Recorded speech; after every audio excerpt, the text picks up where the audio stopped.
Greetings, I am Eric Sakowitz, CTO of SecureCo, and I am excited to introduce you to our customer portal. Now, this is our next generation, and for all of you DevOps geeks out there, no worries, our command line interpreter is still available. So let's get underway. We're going to start with logging into our portal, and I think it's important to note that where we're going here is into our demo environment, so there's a lot of test data in there. We would never show you actual customer production information. So let's go. So to start out with, let me point out a few details here. Number one, it gives you a roll-up across your organization of licenses that are available. That's how you purchase SecureCo, is you get licenses. Those licenses can be assigned to any number of endpoints. And that brings me to endpoints. Endpoints are defined as any object or device or app that connects through SecureCo using SecureCo technology. So that could be a server, that could be an IoT device, that could be a mobile app, that could be an SDK within a mobile app, that could be desktops. So it's really SecureCo enabled objects called endpoints, of which we have 53 here. Users, well, that's probably pretty self-explanatory for this organization that we're in. There are 4 users, and we have a user management section that you'd expect within a portal where you can have different people in your organization that can manage the portal and access certain things based on permissions and policies. And that takes us to policies, of which there are 2 within here. There's really any number of policies, and these policies dictate both what can happen for users or what can happen for endpoints. So it's really a set of business rules, depending upon what you're trying to apply them to. Other points to note here is that we are sitting within this fictitious company that we created here, and that is called the ZQE Credit Union. And it has a couple of different locations in here, and you can switch to these. These are called sub-organizations. So if you are a large company that has a lot of different outlets in different areas, and you have branches and things of that nature, you can organize them in that kind of way, and then you can actually also provide permissions based on those locations. So a lot of dimensions that we put into this very flexible portal architecture. Other things to point out are alerts. We do alert you if a license is expiring, when, where, how. So other kind of indicators here that come through. Quick actions, creating a user, creating an endpoint, creating a policy, creating a group, and some help text associated with that. On the left side, or the left rail as we call it, we have all these different elements. The first 2 are called insights, where we started with in the dashboard. Monitoring, which is going to be what it sounds like, is being able to monitor your environment. Entity management, which is managing all of these elements I just discussed, so your endpoints. And here we're introducing groups, so you can have groups of people and groups of things, your licenses, your organizations, your policies, and your users. And then administration, where there are resources. Resources are really links to documentation within the SecureCo environment, or particular builds, if we're sending you builds directly that you're going to manage. And then, of course, just some basic portal settings. Upper right-hand corner, we have this basic idea of who the user is in your account and logging out, et cetera, and also some quick hiding and re-showing of that left rail. So moving along, we're going to go down into entity management to begin with. We're going to talk about endpoints here. And again, here is your summaries of what's going on with your endpoints, and this is all within the credit union, not in individuals. You can pivot and look at those other individuals, but right now we're looking at the entire organization. And this is a naming of different of those devices I was talking about. These are all just test names. This is our development environment. This is not a real customer environment. We would never show you that for privacy reasons. You can name them what you want them to be. They all have unique identifiers with them. You can click on each of these. You can manage those down to the users, the license, the policies, the groups.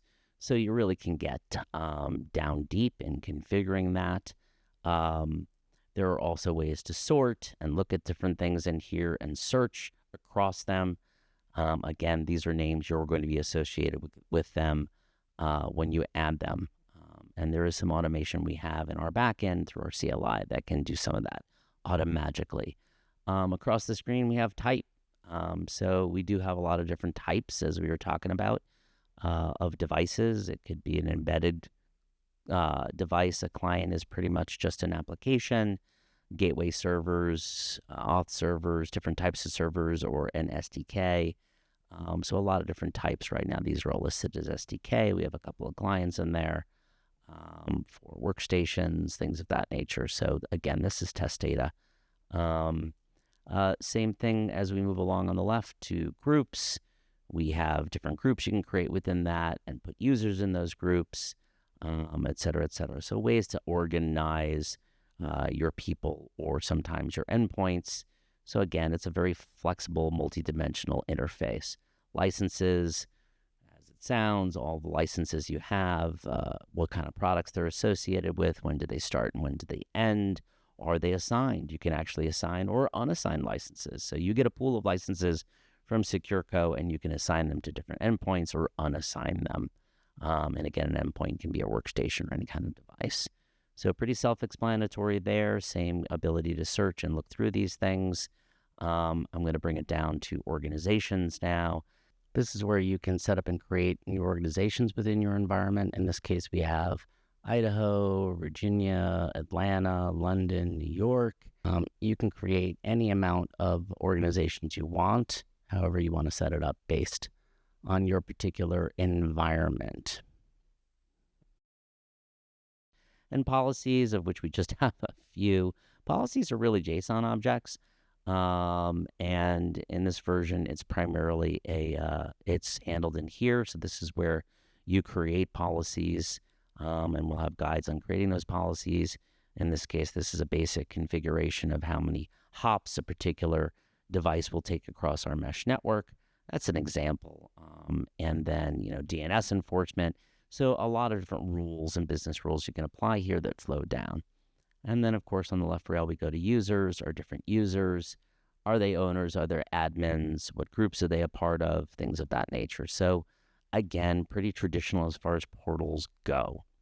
I think it's a good time to actually head over to monitoring. And monitoring is a big portion of this in order to troubleshoot or look at the health of the SecureCo network, including the SecureCo mesh, which we call Stratus. Okay, let's just open this up a little bit. So here we are on this customer's dashboard. In the case here is ZQE Credit Union.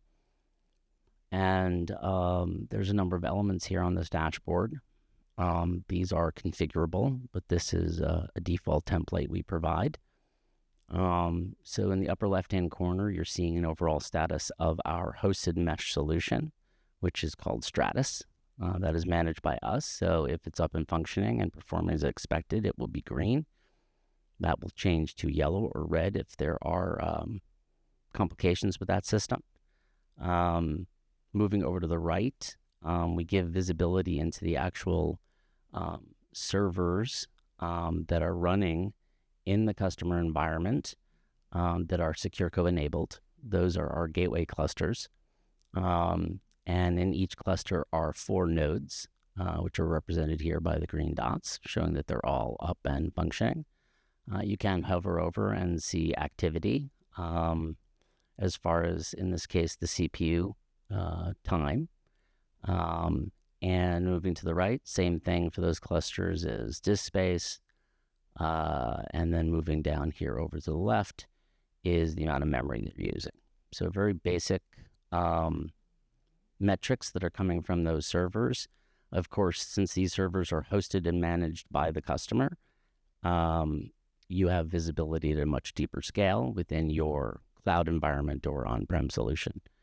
Moving here to the right in this center group is giving you a sense of your average bandwidth. That is through our software-defined tunnel into those clusters.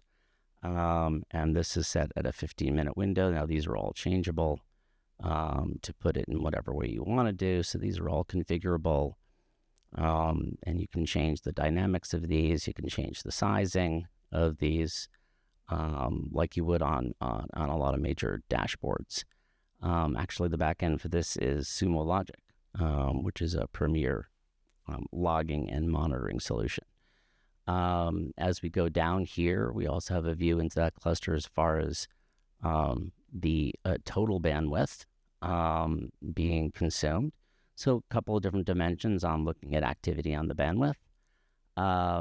Moving over to the left, we also show the active connections that are existing on each one of those hosts in that environment. And that host name is depending upon how you name it, and that will come through to us. So showing active sessions here of, around 26, 30, or 40 on each of those nodes, which are connections to client software out in the field. Moving down to the left is visibility into those endpoints, which are called devices in this case, that we talked about in the portal. So each of these can be Windows, they can be iOS, whatever flavor you're dealing with there. And it's showing that they're connected and running. This is looking at it across 7 days, but you can change that, obviously, and look at the last 15 minutes and have that refresh and show you that everything is green. If there is a particular bad node, you can actually drill into this. So let's go ahead and drill into this particular item. All right, so now we are drilled down into the devices portion here, which again we call endpoints. And this is showing a lot more detail as far as different locations as they were defined within the portal, as far as the different regions or locations or branches in this case. So we have Atlanta, we have New York, we have London, we have Virginia, we have Idaho. And starting from the upper left, this is showing that in this case, these devices in those locations are all showing green. And same with New York, same with Virginia, same with London. You can hover all of these things and get some information about them, including their identity. That is a unique identity that can be reconciled back into the portal. So as you were showing earlier that you could name particular endpoints with an alias, this will be able to allow you to reconcile to which one of those endpoints as you defined it. So it might be a workstation name or a device name or a user's name. So you can determine which one of those things are working or if they're having a problem. Now you can see here in Idaho, we have a couple of reds here, which indicate that those particular solutions are not connected.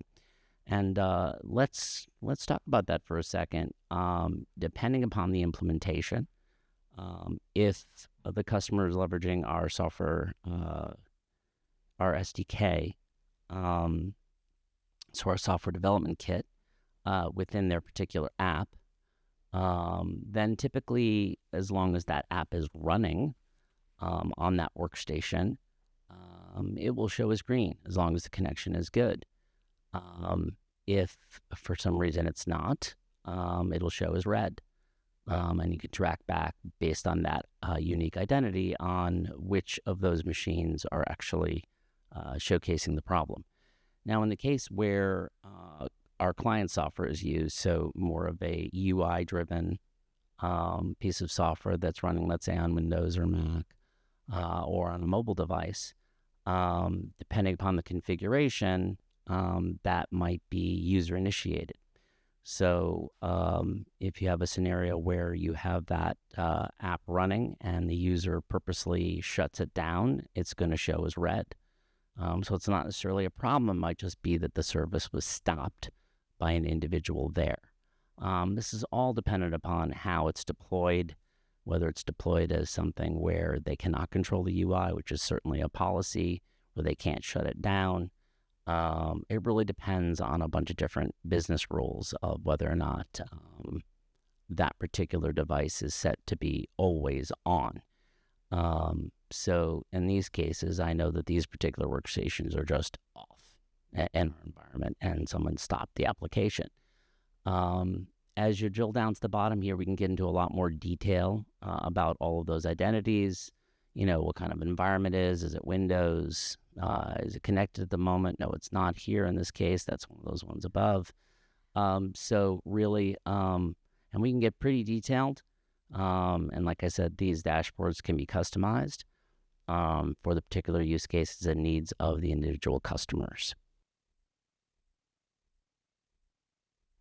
So that concludes our brief glimpse and demonstration of the SecureCo customer portal. Thanks for listening in.